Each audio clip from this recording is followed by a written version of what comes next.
Hey guys, this is Robin, also known as Juggleguy, and this is my Melee Top 30. Gonna get started with Zoo, an old school legend, and somebody, if you were a Falcon or some other mid tier in the early 2010s, you really did not want to see on the other side of the bracket. And yeah, just like a fourth place win over Mewtwo King at Genesis, very solid finishes at other super majors. I have Zoo at number 30. Number 29, Amsa. Might not have any notable tournament wins, but crazy good longevity and single-handedly pioneered a character, and I give bonus points to that. And you know, if you erase Amsa from history, and you basically erase Yoshi from the metagame as well. So I have him at number 29.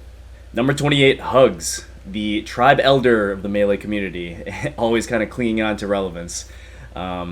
And we know Hugs was great in the early 2000s, but I think he gets a lot of credit for his late career resurgence, including a win at DreamHack Dallas, and that combined with the old results, second at Evo World, very good finishes at the 2006 MLGs. Hugs is at number 28 for me. Number 27, Dreffen, another super old school dinosaur of Melee, but in a very good way, because he's had such a long career, including wins over like a young Mewtwo King in 2004, also like even a Smash Summit appearance in the second arc of his career. So a lot to like here, just a Midwest legend. Dreffen at number 27 for me. Number 26, J-Man. Basically a shoe-in for top 8 at East Coast majors back in the early 2010s. And I don't think he would have made my list except for a big win at Don't Go Down There, Jeff, on the West Coast. And I think it's important to travel outside of your region, prove that you can do it somewhere else. Because of that, he is my number 26. Number 25, Lucky. I feel like top Foxes usually have a very low floor and high ceiling, just because of the nature of the character. Lucky, though, I think he has a pretty high floor. He's always very consistently, in the top 12 at Nationals range. Sometimes stepping it up big time and beating Hungrybox. So just because of that and his body of work, I think he is a solid number 25 for me. Number 24, Pew Pew You, another eternally top 12 placer at big super majors, and also one of the best doubles players to ever do it. Very impressive to me is the wins at Landhammer and NCR.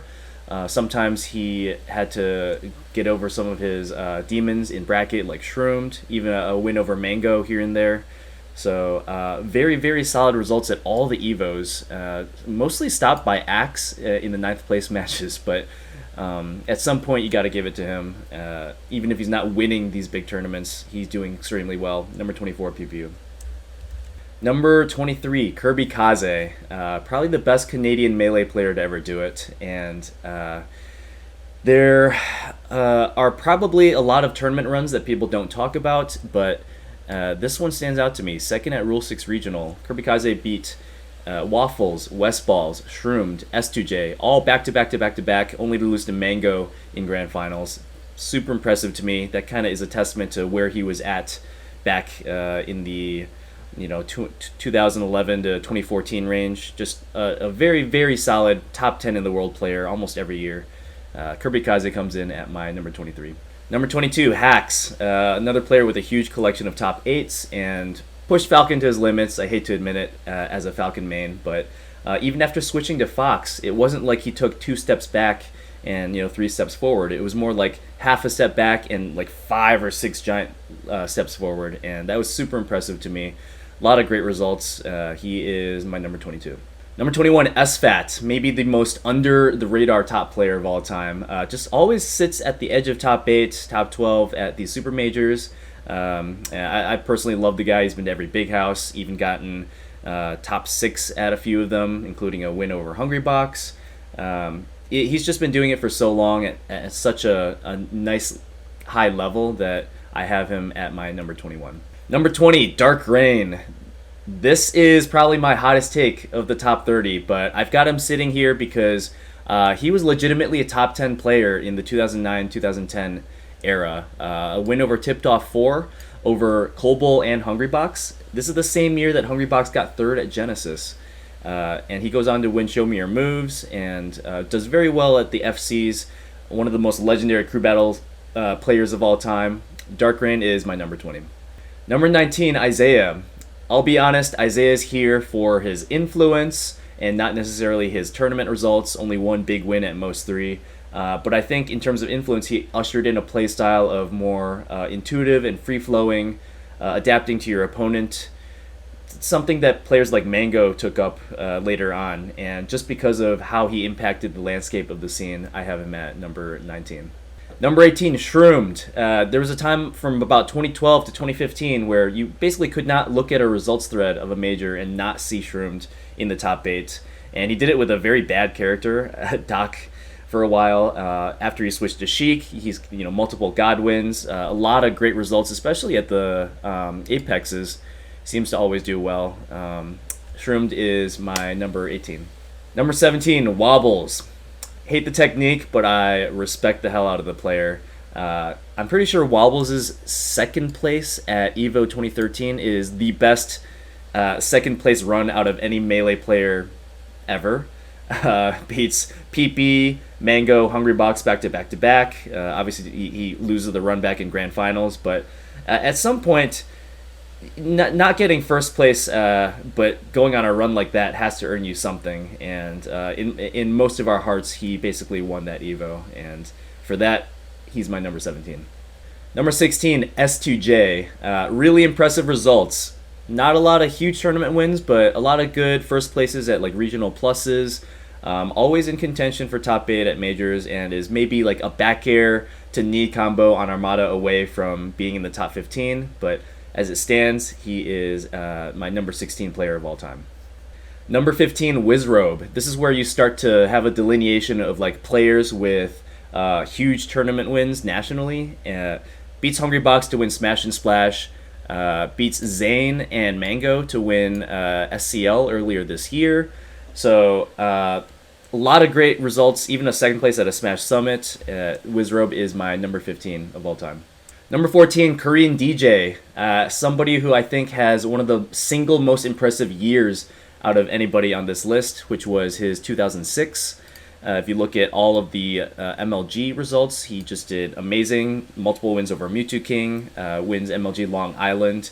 Korean DJ shined really bright, I would say, for like 1 or 2 years, and then fell off more after that. But just because those couple years were so good, I have him at number 14 on my list. Number 13, Zane. Now, here's where we start to see players who've won multiple majors. Zane very famously won Shine, won Genesis over Hungrybox, and even a Smash Summit online for what it's worth. So, a couple stocks away from winning a Big House and the last Summit in person as well. At this rate, he's going to be top 10 within a year or two. It's very clear to anybody who looks at where he's going. But right now, just with the body of work, I have him at number 13 of all time. Number 12, Chudat. I think it's so impressive that Chudat has a very, very strong early career arc. And also, he comes back around 2015 or so. And, most players, when they have a hiatus that long, they're not as good anymore. But Chudat is arguably better when he comes back. Obviously takes advantage of the wobbling unban initiated by Evo, but even so, it's very impressive to me, and he's got the old school tournament wins, Pound 2, but also multiple top 16s at the modern Melee tournaments, if you will. So very, very impressive to me, and very deserving of the number 12 spot.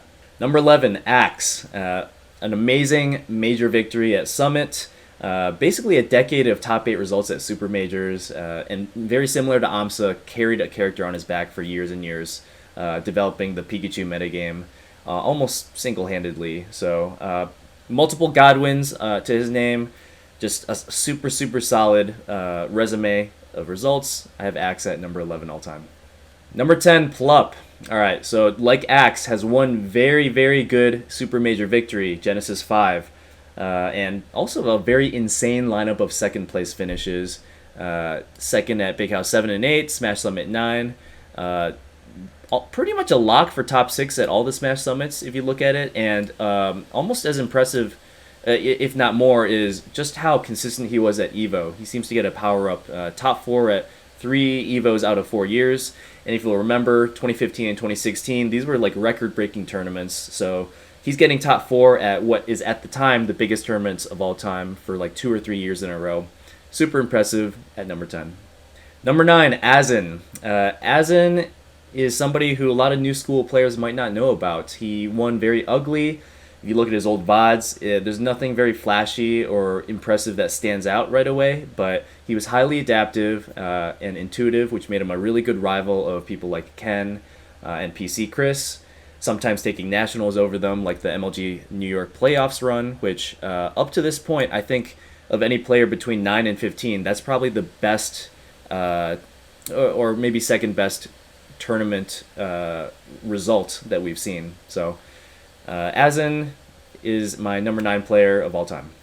Number 8, PC Chris, an absolute legend, a truly worthy rival of like 2 generations of Melee players. First, he faces off against Ken and Azen, takes multiple nationals over them, and then transitioning into like later in his career, he also goes toe to toe with Mango and Mewtwo King, and PC basically always rose to the occasion for the biggest tournaments.